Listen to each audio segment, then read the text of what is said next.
வாழ்க வளமுடன். ஓம் நமச்சிவாய. அனைத்து தமிழ் உள்ளங்களுக்கும் வணக்கம். நவ கிரகங்களின் அசுர குரு என போற்றப்படுபவர் சுக்கிர பகவான். வாழ்க்கையில் மகிழ்ச்சி, சந்தோஷம், இன்பம் ஆகியவை இன்றி அமையாதது. இத்தகைய மகிழ்ச்சி, சந்தோஷம், மனைவி, குடும்ப வாழ்க்கை ஆகியவற்றை அமைத்து கொடுக்கக்கூடியவர் சுக்கிர பகவான். களத்திர காரகன் என திருநாமம் கொண்டவர். லட்சுமி தேவியை அதி தேவதையாக கொண்டவர். ஒருவருடைய ஜாதகத்தில் சுக்கிர பகவான் வலுத்திருக்க வேண்டும். ஜாதகத்தில் இவருடைய சேர்க்கையும் நன்றாக இருக்க வேண்டும். இல்லை என்றால் பலவிதமான பாதிப்புகள் ஏற்படும்.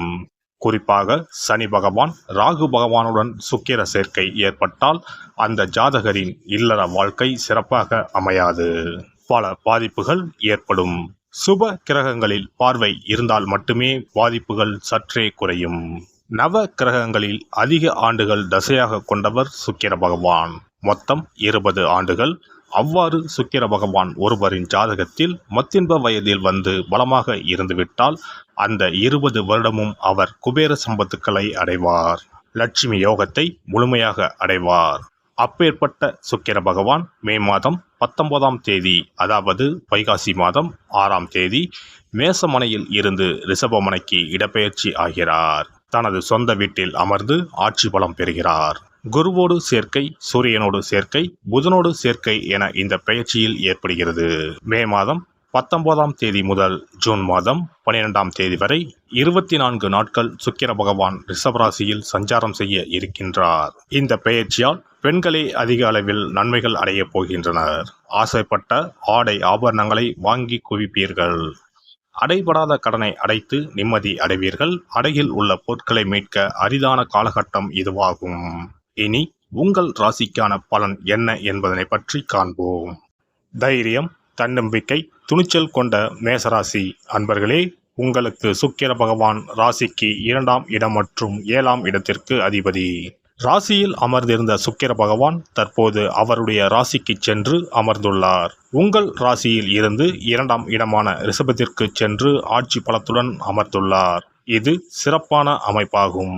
பொதுவாக 2ஆம் இடத்தில் சுக்கிரன் அமர்வது யோகம் என்றால், உங்களுக்கு 2ஆம் இடத்தில் சுக்கிரன் ஆட்சி பெற்று அமர்வது மேலும் சிறப்பாகும். அது மட்டும் இல்லாமல் தனக்காரகன் என்று சொல்லப்படும் குரு பகவானும் 2ஆம் இடத்தில் இருப்பது 2 மடங்கு யோக பலத்தை அளிக்கும். 2ஆம் இடம் தனம், குடும்பம், கல்வி, வாக்குஸ்தானம். எனவே குடும்பத்தில் மகிழ்ச்சி, சந்தோஷம் நிலவும். சுபகாரியங்கள் நடக்கக்கூடிய அமைப்பு உள்ளதால் இந்த காலகட்டத்தில் அதற்குண்டான முயற்சிகளில் தைரியமாக இறங்கலாம். பொருளாதார ரீதியாக முன்னேற்றம் ஏற்படும்.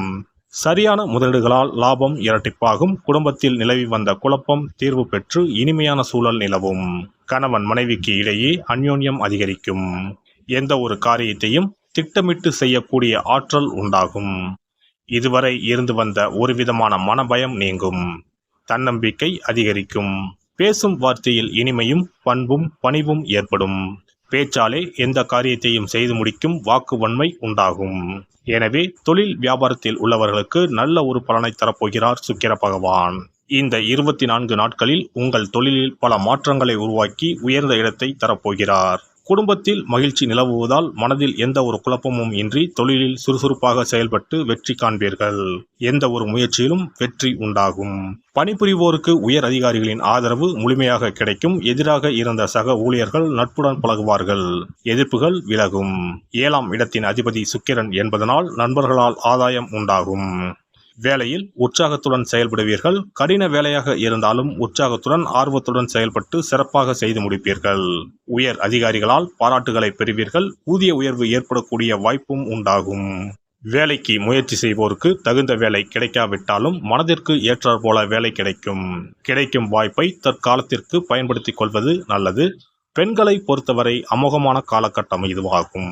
கணவர் எந்த ஒரு முடிவை எடுத்தாலும் உங்களை கலந்து ஆலோசித்த பிறகே முடிவினை எடுப்பார். குடும்பத்தில் மகிழ்ச்சி நிலவும். குழந்தைகளால் மகிழ்ச்சி உண்டாகும். உங்களுடைய வேலை மற்றும் தொழிலில் நல்ல லாபத்தை அடைவீர்கள்.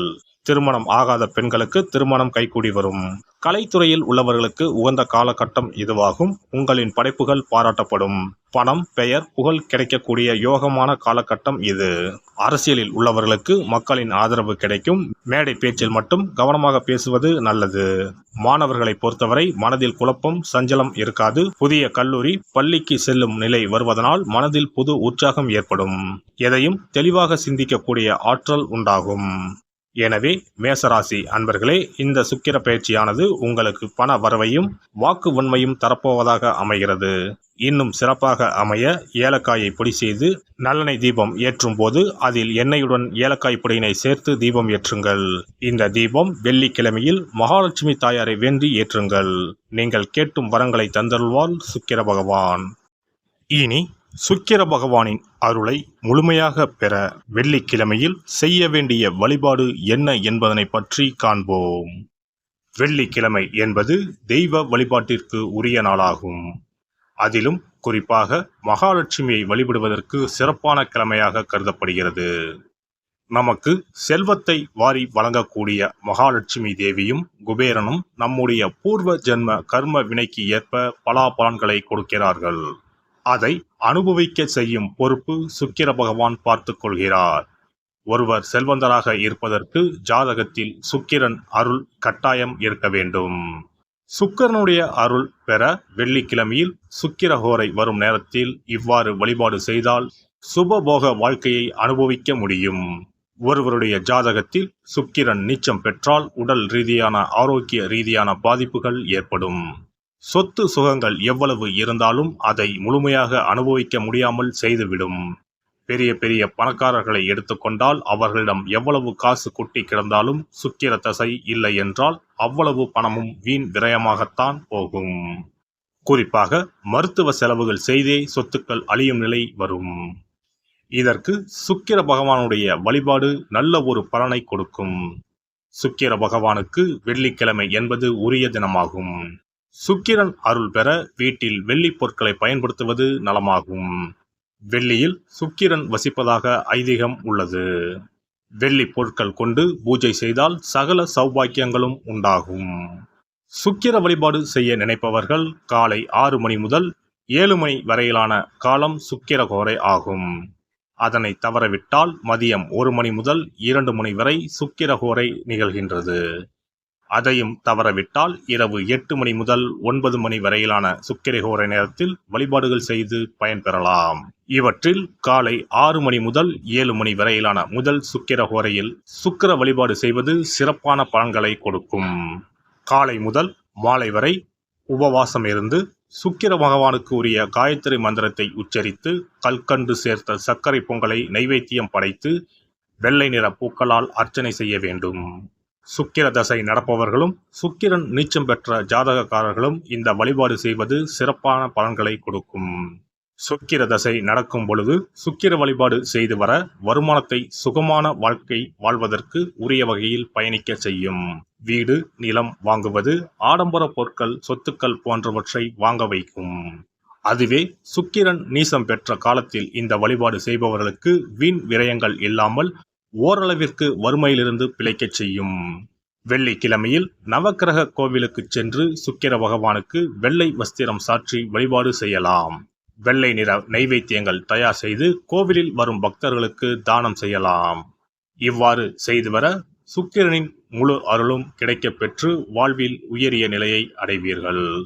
எல்லாம் வல்ல இறையருளால் நீங்களும் உங்கள் அன்பு குடும்பமும் உடல் நலம், நீலாயுள், நிறை செல்வம், உயர் புகழ், மெய்ஞானம் ஓங்கி வாழ்க வளமுடன். இந்த வீடியோ பதிவு உங்களுக்கு பிடித்திருந்தால் லைக் பண்ணுங்க, கமெண்ட் பண்ணுங்க, ஷேர் பண்ணுங்க, மறக்காம சப்ஸ்கிரைப் பண்ணுங்க, பக்கத்துல இருக்கிற பெல் பட்டனை கிளிக் பண்ணுங்க. நன்றி, வணக்கம். ஓம் நமச்சிவாய. சிவாய நம.